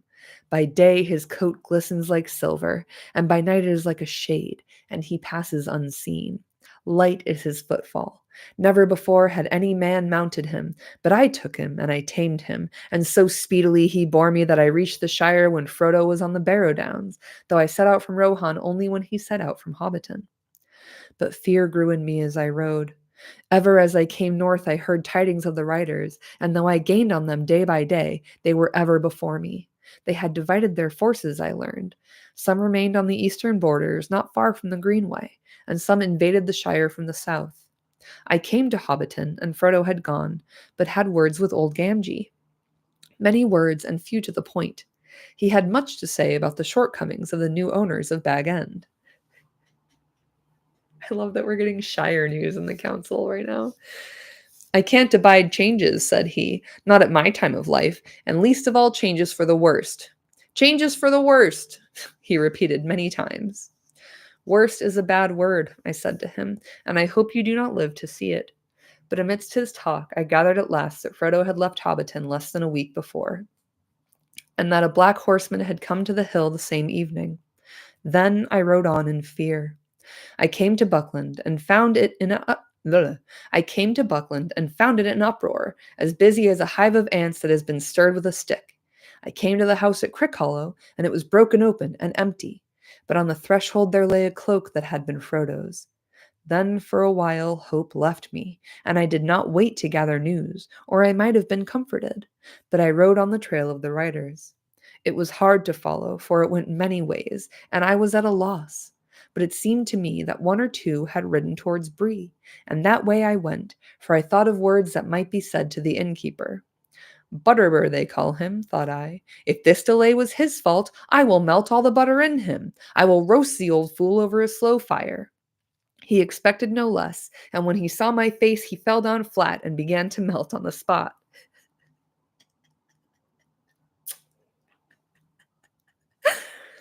What did you do to him? Cried Frodo in alarm. He was really very kind to us and did all that he could. Gandalf laughed. Don't be afraid, he said. I did not bite, and I barked very little. So overjoyed was I by the news that I got out of him when he stopped quaking, that I embraced the old fellow. How it happened I could not then guess, but I learned that you had been in Bree the night before, and had gone off that morning with Strider. Strider, I cried, shouting for joy. Yes, sir, I am afraid so, sir, said Butterbur, mistaking me. He got at them in spite of all that I could do, and took up with them. They behaved very queer all the time they were here. Wilful, you might say. Ass, fool, thrice worthy and beloved Barlaman, said I. It's the best news that I've had since midsummer. It's worth a gold piece at the least. May your bier be laid under an enchantment of surpassing excellence for 7 years, said I. Now I can take a night's rest, the first since I have forgotten when. Gandalf fucking blessing Barlaman's beer is so sweet. I just love it. He's like, you fucked up so bad, but it still somehow ended up being kind of okay. 7 years of blessings upon your ale. So good. So I stayed there that night, wondering much what had become of the riders, for only two had there yet been any news in Bree, it seemed. But in the night we heard more. 5 at least came from the west, and they threw down the gate and passed through Bree like a howling wind, and the Bree folk are still shivering and expecting the end of the world. I got up before dawn and went after them. I do not know, but it seemed clear to me that this is what happened. Their captain remained in secret away south of Bree, while 2 rode ahead through the village, and 4 more invaded the Shire. But when these were foiled in Bree and at Crickhollow, they returned to their captain with tidings, and so left the road unguarded for a while, except by their spies. The captain then sent some eastward straight across the country, and he himself with the rest rode along the road in great wrath. I galloped to Weathertop like a gale, and I reached it before sundown on my 2nd day from Bree, and they were there before me. They drew away from me, for they felt the coming of my anger, and they dared not face it while the sun was in the sky. But they closed round at night, and I was besieged on the hilltop, in the old ring of Amansul. I was hard put to it indeed. Such light and flame cannot have been seen on Weathertop since the war beacons of old. At sunrise I escaped and fled towards the north. I could not hope to do more. It was impossible to find you, Frodo, in the wilderness, and it would have been folly to try with all the 9 at my heels. So I had to trust to Aragorn. But I hoped to draw some of them off, and yet reach Rivendell ahead of you and send out help. 4 riders did indeed follow me, but they turned back after a while and made for the ford, it seems. That helped a little, for there were only 5, not 9, when your camp was attacked. I reached here at last by a long, hard road up the Horwell and through the Eton moors, and down from the north. It took me nearly 14 days from Weathertop, for I could not ride among the rocks of the Trollfells, and Shadowfax departed. I sent him back to his master, but a great friendship has grown between us, and if I have need, he will come at my call. But so it was that I came to Rivendell only 3 days before the ring, and news of its peril had already been brought here, which proved well indeed. And that, Frodo, is the end of my account. May Elrond and the others forgive the length of it. But such a thing has not happened before, that Gandalf broke tryst and did not come when he promised. An account to the ring-bearer of so strange an event was required, I think. Well, the tale is now told from first to last. Here we all are, and here is the ring, but we have not yet come any nearer to our purpose. What shall we do with it? Really quick here, because I know I'm going to forget when I'm done, because when I'm done, I'm leaving. I'm so tired. I really like when Gandalf is riding to Weathertop like a gale, the ringwraiths draw away from him, for they felt the coming of my anger, and they dared not face it while the sun was in the sky. Just like Gandalf's blessing of Butterbird's beer. That's magic, dog. That's the magic that exists in Middle-earth, and it is never called out as being magic, but it just is. Like, when Gandalf speaks, he can intone and imbue his words with magic, and when he rides, his mood kind of precedes him, and that's also magic, and I fucking love that. Just like how hobbits, they don't practice magic, they aren't magical creatures, but like their form of magic is that they can like disappear quickly and they're good at hiding and not being seen if they don't want to be seen. That's magic, baby. I love it. I love how subtle it is in Middle Earth. It's delightful to me. It's not fucking swish and flick bullshit. It's emotionally and kind of atmospherically bound magic. And it's, oh, so fucking good. All right, what shall we do with the ring? There was a silence. At last, Elrond spoke again. This is grievous news concerning Sauron, he said, for we trusted him, and he is deep in all our counsels. It is perilous to study too deeply the arts of the enemy, for good or for ill. But such falls and betrayals, alas, have happened before. Of the tales that we have heard this day, the tale of Frodo was most strange to me. I have known few hobbits, save Bilbo here, and it seems to me that he is perhaps not so alone and singular as I had thought him. The world has changed much since I last was on the westward roads. Westwood roads. The Barrow-wights we know by many names, and of the old forest many tales have been told. All that now remains is but an outlier of its northern march. Time was when a squirrel could go from tree to tree from what is now the Shire to Dunland west of Isengard. In those lands I journeyed once, and many things wild and strange I knew. But I had forgotten Bombadil, if indeed this is still the same that walked in the woods and hills long ago, and even then was older than the old. That was not then his name. Arwain Ben Adar, we called him, oldest and fatherless. Ooh. Yarwain? I'm thinking about how Scottish people spell Ian. Yarwain Ben Adar, we called him, oldest and fatherless. But many another name but many another name he has since been given by other folk, Forn by the dwarves, Orald by northern men, and other names beside. He is a strange creature, but maybe I should have summoned him to our council. He would not have come, said Gandalf. Could we not still send messages to him and obtain his help? Asked Arestor. It seemed that he has a power even over the ring. No, I should not put it so, said Gandalf. Say rather that the ring has no power over him. He is his own master, but he cannot alter the ring itself, nor break its power over others. And now he is withdrawn into a little land, within bounds that he has set, though none can see them, waiting perhaps for a change of days, and he will not step beyond them. But within those bounds nothing seems to dismay him, said Erestor. Would he not take the ring and keep it there, forever harmless? No, said Gandalf, not willingly. He might do so if all the free folk of the world begged him, but he would not understand the need. And if he were given the ring, he would soon forget it, or most likely throw it away. Such things have no hold on his mind. He would be a most unsafe guardian, and that alone is answer enough. But in any case, said Glorfindel, to send the ring to him would only postpone the day of evil. He is far away. We could not now take it back to him, unguessed, unmarked by any spy. And even if we could, soon or late the Lord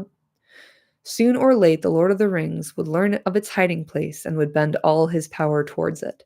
Could that power be defied by Bombadil alone? I think not. I think that in the end, if all else is considered, Bombadil will fall, last as he was first, and then night will come. I know little of Iarwain save the name, said Galdor, but Glorfindel, I think, is right. Power to defy our enemy is not in him, unless such power is in the earth itself. And yet we see that Sauron can torture and destroy the very hills. What power still remains lies with us, here in Imladris, or with Círdan at the Havens, or in Lorien. But have they the strength? Have we here the strength to withstand the enemy, the coming of Sauron at the last, when all else is overthrown? I have not the strength, said Elrond. Neither have they. Then, if the ring cannot be kept from him forever by strength, said Glorfindel, two things only remain for us to attempt: to send it over the sea, or to destroy it. But Gandalf has revealed to us that we cannot destroy it by any craft that we here possess, said Elrond, and they who dwell beyond the sea would not receive it. For good or ill, it belongs to Middle-earth. It is for us who still dwell here to deal with it. Quick aside, I really like how the rules are so clear and so clearly defined, and everyone knows the rules. I really like it a lot. Then, said Glorfindel, let us cast it into the deeps, and so make the lies of Saruman come true. For it is clear now that even at the council his feet were already on a crooked path. He knew that the ring was not lost forever, but wished us to think so, for he began to lust for it for himself. Yet oft in lies truth is hidden. In the sea it would be safe. Not safe forever, said Gandalf.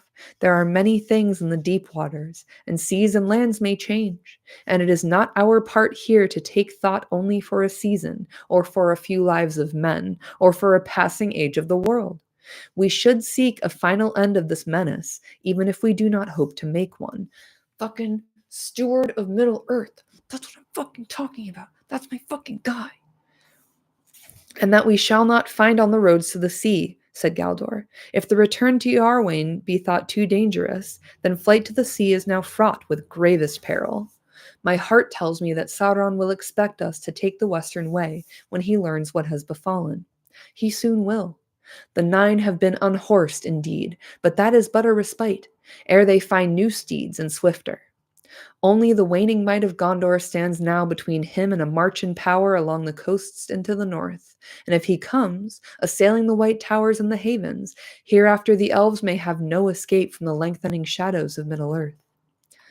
Long yet will that march be delayed, said Boromir. Gondor wanes, you say? But Gondor stands, and even the end of its strength is still very strong. And yet, its vigilance can no longer keep back the nine, said Galdor, and other roads he may find that Gondor does not guard. Then, said Erestor, there are but two courses, as Glorfindel already has declared, to hide the ring forever, or to unmake it. But both are beyond our power.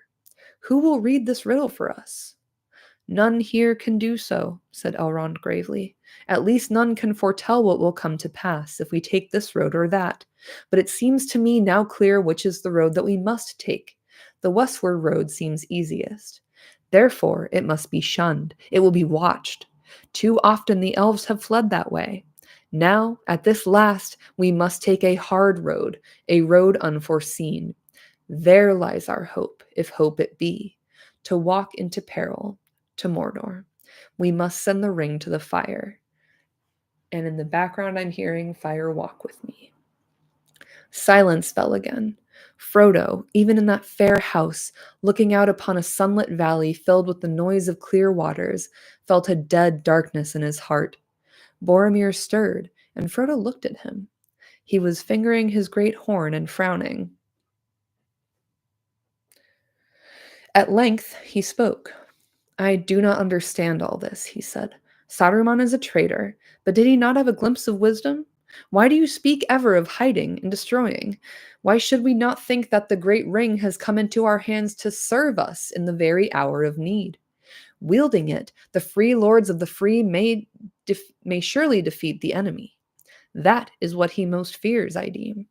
The men of Gondor are valiant, and they will never submit, but they may be beaten down.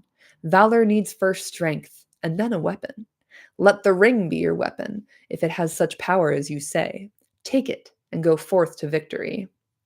"Alas, no," said Elrond. "We cannot use the ruling ring. Sorry if you can hear my stomach grumbling. I'm really hungry." It's giving Bilbo. "We cannot use the ruling ring, that we now know too well. Oh, that we now know too well. It belongs to Sauron, and was made by him alone, and is altogether evil. Its strength, Boromir, is too great for anyone to wield at will, save only those who have already a great power of their own. But for them it holds an even deadlier peril. The very desire of it corrupts the heart. Consider, Saruman. If any of the wise should with this ring overthrow the Lord of Mordor, using his own arts, he would then set himself on Sauron's throne, and yet another Dark Lord would appear. And that is another reason why the ring should be destroyed. As long as it is in the world, it will be a danger even to the wise, for nothing is evil in the beginning. Even Sauron was not so. I fear to take the ring and hide it. I will not take the ring to wield it." "Nor I," said Gandalf. Boromir looked at them doubtfully, but he bowed his head. "So be it," he said. "Then in Gondor we must trust to such weapons as we have. And at the least, while the wise ones guard this ring, we will fight on. Mayhap the sword that was broken may still stem the tide, if the hand that wields it has inherited not an heirloom only, but the sinews of the kings of men." "Who can tell?" said Aragorn. "But we will put it to the test one day." "May the day not be too long delayed," said Boromir. "For though I do not ask for aid, we need it. It would comfort us to know that others fought also with all the means that they have." Really quick, chat says, there are so many double entendres in this book that, like, Tolkien must have done it on purpose. There's 5 plus every chapter. Yes. When people talk about Tolkien rolling in his grave because people do like gay shipping and stuff in Lord of the Rings, it's like, first of all, have you read the source text? And secondly, he might just be dancing around in there because he's like, oh yeah, people are reading in between the lines. They're doing critical reading. That's what I like. Like, come on. Can we not just like have a little bit of fun with the fantasy book? Jeez Louise. "Then be comforted," said Elrond, "for there are other powers and realms that you know not, and they are hidden from you. Anduin the Great flows past many shores ere it comes to Argonath and the gates of Gondor. Still, it might be well for all," said Glowing the dwarf, "if all these strengths were joined, and the powers of each were used in league. Other rings there may be, less treacherous, that might be used in our need. The 7 are lost to us, if Balin has not found the Ring of Thror, which was the last. Naught has been heard of it since Thror perished in Moria. Indeed, I may now reveal that it was partly in hope to find that ring that Balin went away." "Balin will find no ring in Moria," said Gandalf. "Thror gave it to Thrain his son, but not Thrain to Thorin. It was taken with torment from Thrain in the dungeons of Dol Guldur. I came too late." "Ah, alas," cried Gloween. "When will the day come of our revenge? But still there are the 3. What of the 3 rings of the elves? Very mighty rings, it is said. Do not the elf lords keep them? Yet they too were made by the Dark Lord long ago. Are they idle? I see elf lords here. Will they not say?" The elves returned no answer. "Did you not hear me, Gloween?" said Elrond. "The 3 were not made by Sauron, nor did he ever touch them, but of them it is not permitted to speak. So much only in this hour of doubt I may now say. They are not idle, but they were not made as weapons of war or conquest. That is not their power. Those who made them did not desire strength or domination or hoarded wealth, but understanding, making, and healing, to preserve all things unstained. These things the elves of Middle Earth have in some measure gained, though with sorrow.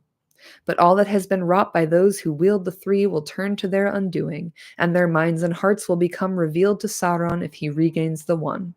It would be better if the three had never been. That is his purpose.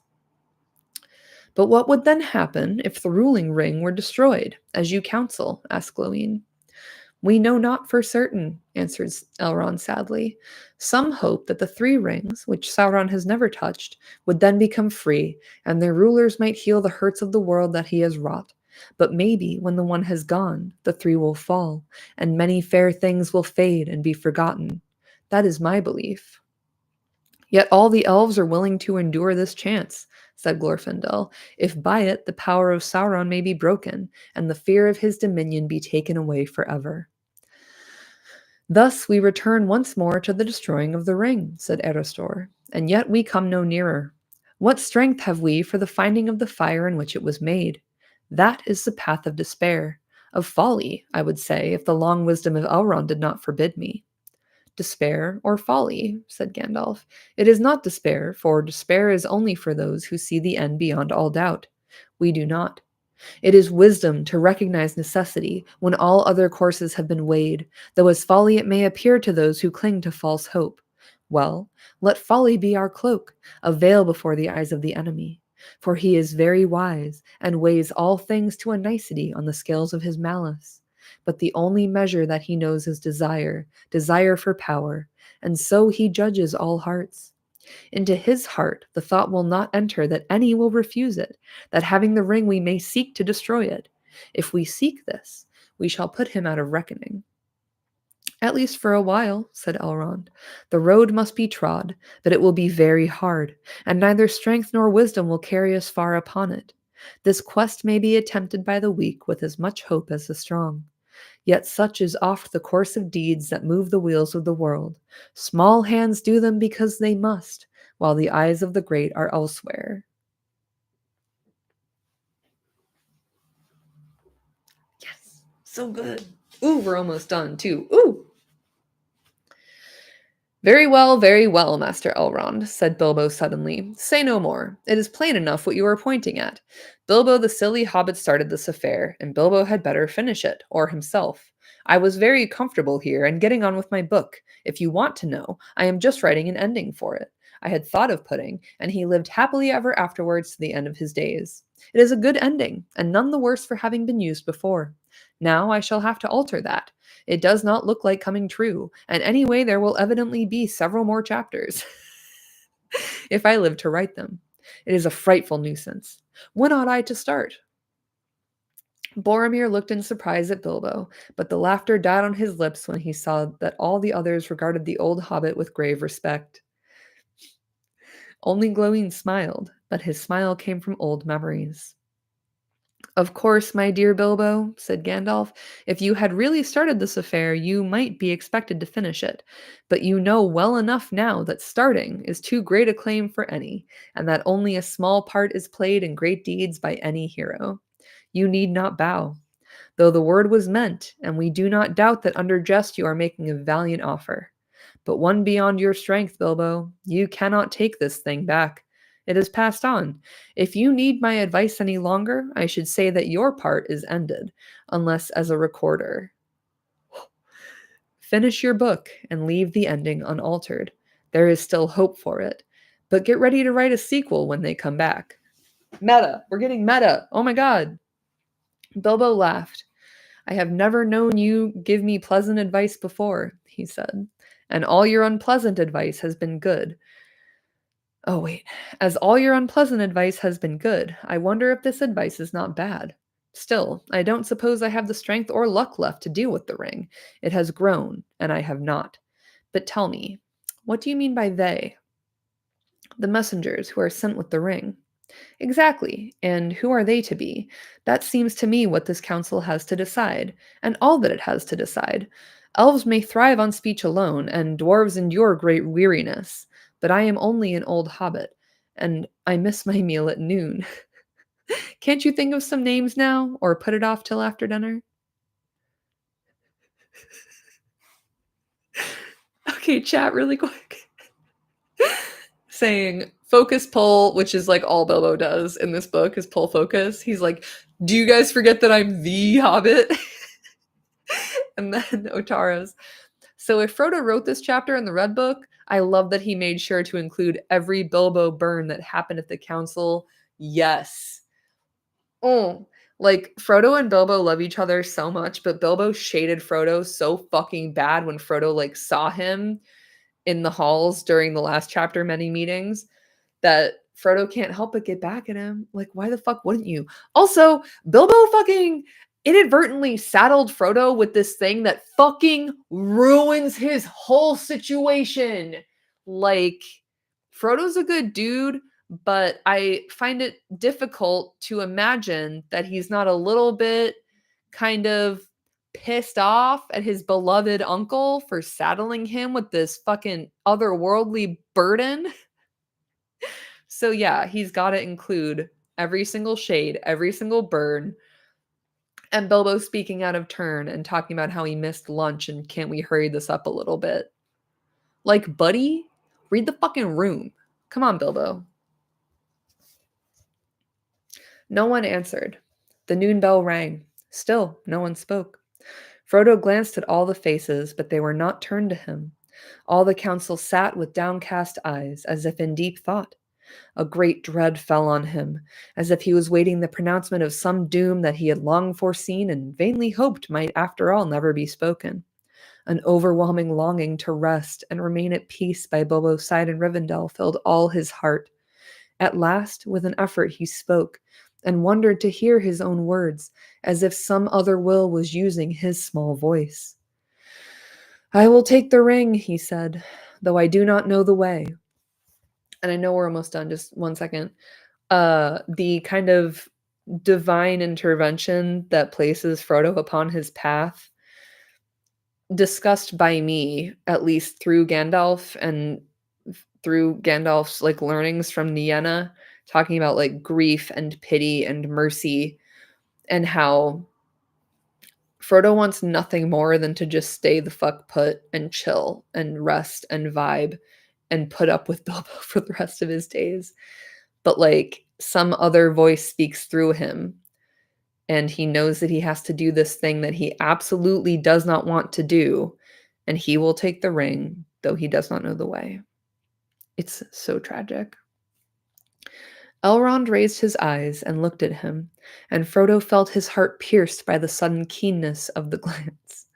"If I understand aright all that I have heard," he said, "I think that this task is appointed for you, Frodo, and that if you do not find a way, no one will. This is the hour of the Shire folk, when they arise from their quiet fields to shake the towers and councils of the great. Who of all the wise could have foreseen it? Or, if they are wise, why should they expect to know it until the hour has struck? But it is a heavy burden, so heavy that none could lay it on another, except for fucking Bilbo. I do not lay it on you, but if you take it freely, I will say that your choice is right. And though all the mighty elf friends of old, Hador and Húrin and Túrin and Beren himself were assembled together, your seat should be among them." "But you won't send him off alone, surely, master," cried Sam, unable to contain himself any longer, and jumping up from the corner where he had been quietly sitting on the floor. "No, indeed," said Elrond, turning towards him with a smile. "You at least shall go with him. It is hardly possible to separate you from him, even when he is summoned to a secret council, and you are not." Sam sat down, blushing and muttering. "A nice pickle we've landed ourselves in, Mr. Frodo," he said, shaking his head. "We did it, fam. We did it." That's the whole council. And honestly, I have I have some notes. I can barely talk anymore, and everything's happening right here for me at this time. But In the Lord of the Rings fandom, everyone's like, what the fuck is up with Tom Bombadil? What's his deal? I don't know shit about Tom Bombadil. What's he even doing here? And then in the Council of Elrond, the chapter that people notoriously skip because they don't think they need to know all of the exposition that's in it, they speak openly about Tom Bombadil and what his fucking deal is. Like, it's a good thing I don't have a Reddit account because I just lurk in the Lord of the Rings subs, but like, I'm gonna have to make a video about this shit because it really does get to me after a while that people are like asking questions when it's in the book. You can read the book and you can understand the answers to the questions. They're in the book. Dog. Oh, drives me fucking bonkers. Like, ooh, my first impulse if I have a question about Lord of the Rings or Tolkien or anything is to crack one of the many fucking tomes I own and try to find the answer. And I don't think I'm alone or singular or unique in this impulse. I'm just like, y'all know how to read, right? Open the fuck, crack the book. Let's see.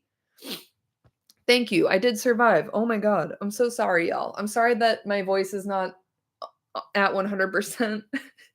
I took a dip in the cold waters of the River Tay on Sunday and it's still leaving my body.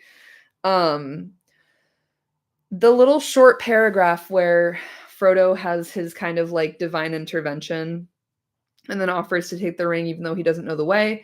It's a small paragraph, but like this is the crux of the whole fucking thing right here. I love it.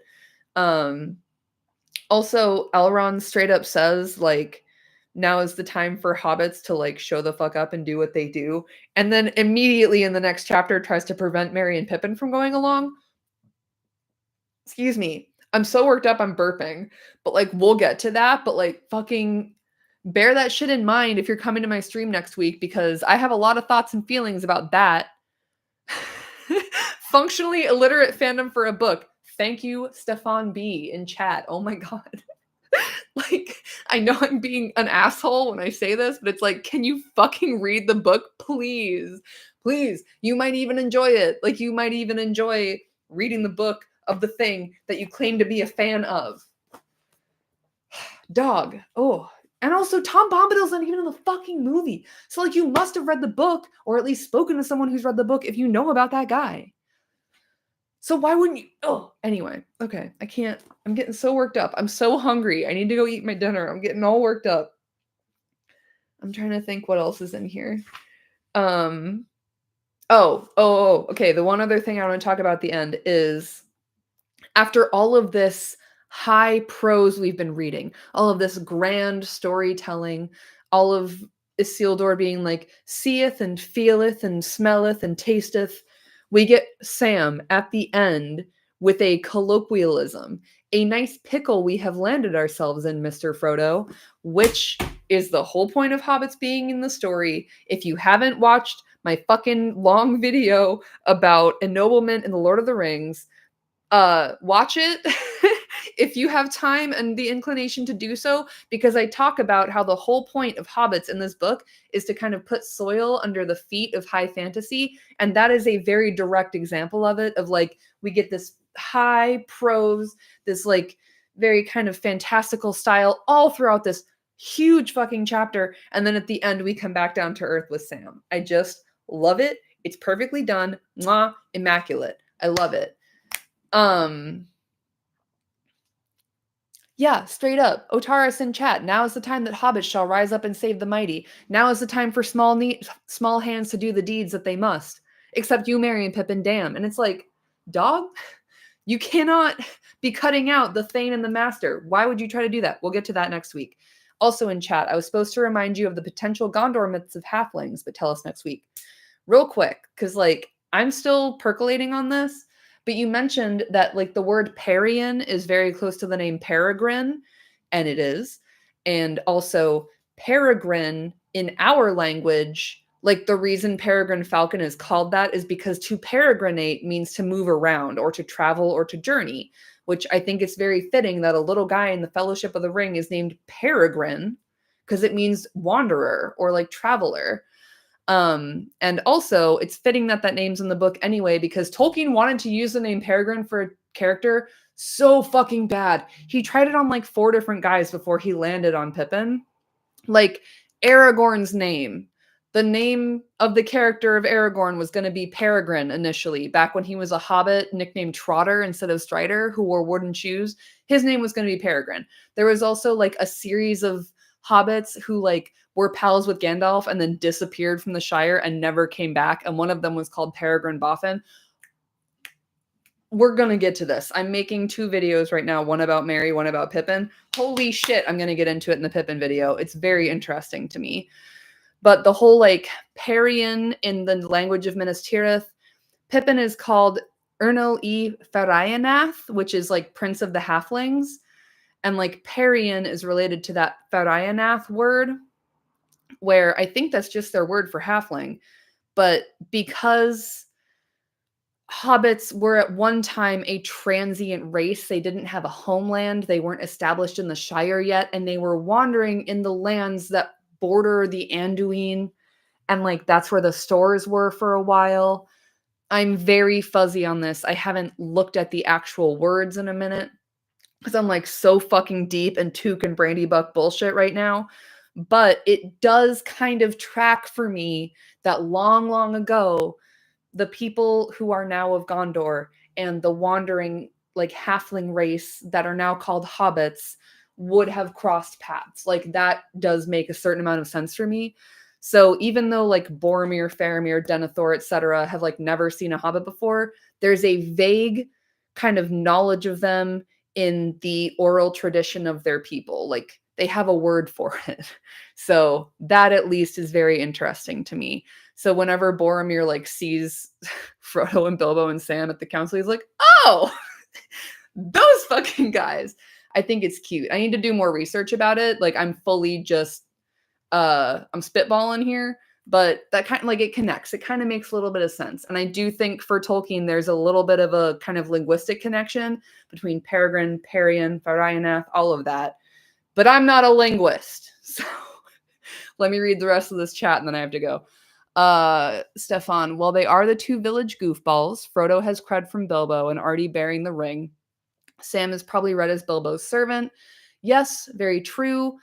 Elrond kind of knows that Sam and Frodo are not to be separated. Like they come as a 2-pack because when Frodo's knocked out, Sam will not leave him the fuck alone. He's like, oh my God. And then as soon as Frodo wakes up, Sam's like, yo, dude, I'm so sorry. I just had to go eat real quick and I'm back and let's hold hands. So like Elrond has a vague understanding that like you cannot separate them. They come as a package deal. And then for Merry and Pippin, who I always say their names like Mary Ann Pippin, which is like I want that to be my name. Hi, I'm Mary Ann Pippin. But Meriadoc and Peregrine, like Elrond, we'll learn this next week, but he like intends to send them back to the Shire to like send news to the Shire and be like, hey guys, shit's kind of going down. But it's like, I don't know what the hobbits would do about that. I don't think they would listen to them necessarily, even though Merry's like arguably the dude with the most cred in the Shire is Meriadoc Brandybuck, by the way. Everyone fucking rides for that dude in the Shire. And then Pippin's dad is the Thane of the Shire, like the Shire doesn't have a king, but it's like the closest functionally to like a defunct monarch position is the Thane of the Shire. So they are like well connected, and if anyone could spread the word, it would be them. And yet I do not think the hobbits would listen to them. And Gandalf anyway is like, yo, Elrond, these are Frodo's best friends. Like he needs them. Sam's just his gardener. Like Sam's fucking obsessed with Frodo. But if Frodo had to pick people to go with him, it would be Merry and Pippin. It would be Mary Ann Pippin every time. So we'll get there. But yeah, like I think that's kind of the background of that thing. And like this is all non-movie, this is book only lore. Like no one knows that Merry is Frodo's best friend. It's not Sam, it's Merry. That's Frodo's number 1 dude. Anyway, chat. This is movies rather than book, but they run into Merry and Pippin after Sam's one more step speech. Pip travels more to visit a mate and nix the crowd. Yes, exactly. Like Merry and Pippin have been all over the Shire already. Like they've pretty much mapped that shit out. They know where the good shit is. They know where to find all the vegetables and the mushrooms and etc. And in the book, even when they go to Farmer Maggot's land, which is in bumfuck nowhere compared to where anyone lives, Pippin's like, oh, I know where we are. I used to come here with Mary all the time. So it's like they're better traveled and better known and better reputed in the Shire than either Frodo or Sam. They've been all over the fucking place.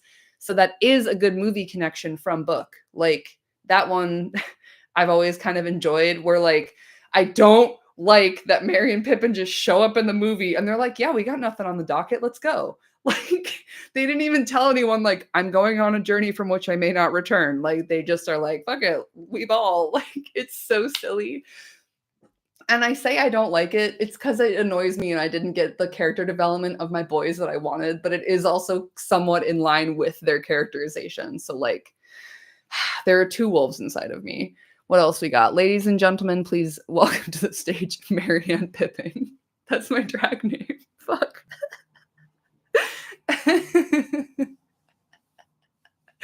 All right, I am now at the point of slap happy giddiness. I need to go eat dinner. I've been streaming for 2 hours. Kill me.